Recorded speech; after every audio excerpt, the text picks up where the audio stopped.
Dhaka college এবং city কলেজের শিক্ষার্থীদের মধ্যে সংঘর্ষ চলছে। পুরো এলাকায় আতঙ্ক বিরাজ করছে। এই মুহূর্তে সায়েন্স ল্যাবরেটরি এলাকায় আছেন আমাদের স্টাফ করেসপন্ডেন্ট আবির আহমেদ। আমরা সরাসরি যুক্ত হচ্ছি তার সাথে। আবির, কি নিয়ে এই দুই কলেজের ছাত্রদের মধ্যে সংঘর্ষ বেঁধেছে আপনি কি জানতে পেরেছেন?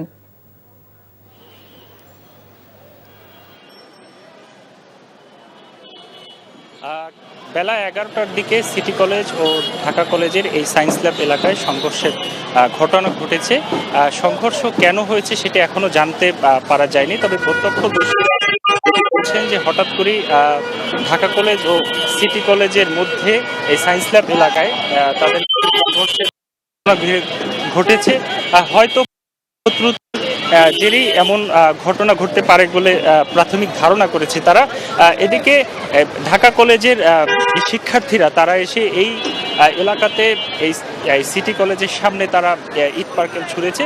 আপনাকে একটু দেখাতে চাই যে এখানে প্রচুর ইট পার্কেল নিচে ছোড়া আছে এবং তখন কিন্তু সিটি কলেজের যে শিক্ষার্থীরা তারা সবাই ভিতরের দিকে ছিলেন এবং কিছুক্ষণ আগে এখন সিটি কলেজের শিক্ষার্থীরা এখান থেকে বের হচ্ছেন। তারাও কিন্তু এখানে দেখতে পাচ্ছি তারা রেডি হয়েছেন ইট পার্কেল নিয়ে, তারা ঢাকা কলেজের দিকে অগ্রসর হচ্ছেন এবং যেটি বলছি যে এখানে কিন্তু একটি থমথমে পরিবেশ বিরাজ করছে এবং এই এলাকাতে ট্রাফিক জ্যাম লেগেছিল কিছুক্ষণ আগে। এখানে পুলিশ এসেছে, পুলিশ এসে কিছুটা নিয়ন্ত্রণ করেছে এবং কিছুটা পরিস্থিতি কিছুটা ঠান্ডা ছিল গত 15 থেকে 20 মিনিট। কিন্তু এখন সিটি কলেজের যারা শিক্ষার্থী রয়েছেন তারা কিন্তু ভিতরেই ছিল, তারা এখন বের হয়েছেন, তারা এখন এদিকে বের হয়েছেন এবং তারাও হয়তো ওই দিকে অগ্রসর হচ্ছেন এবং এখন পর্যন্ত সঠিক কোনো কারণ জানা যায়নি যে আসলে কেন বা কিভাবে বা কারা সংঘর্ষে শুরু করেছে এমন কিছু জানা যায়নি। তবে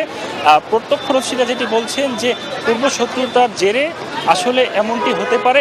এখন এই এলাকাতে একটি থমথমে পরিবেশ বিরাজ করছে এবং আপনাকে আরেকটি বিষয় বলতে চাই, এখানে সাধারণ মানুষ যারা তারা কিন্তু আতঙ্কিত রয়েছেন, কারণ কিছুদিন পরপরই ঢাকা কলেজ এবং সিটি কলেজের মধ্যে কিন্তু সংঘর্ষের ঘটনা ঘটে।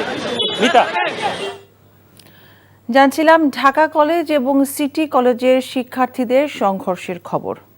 বান্ডেল থাকলে প্রতি সেনমানিতে টাকা বাঁচবে। বিকাশ সেনমানি বান্ডেল কিনে জিতুন প্রতি লেনদেনে।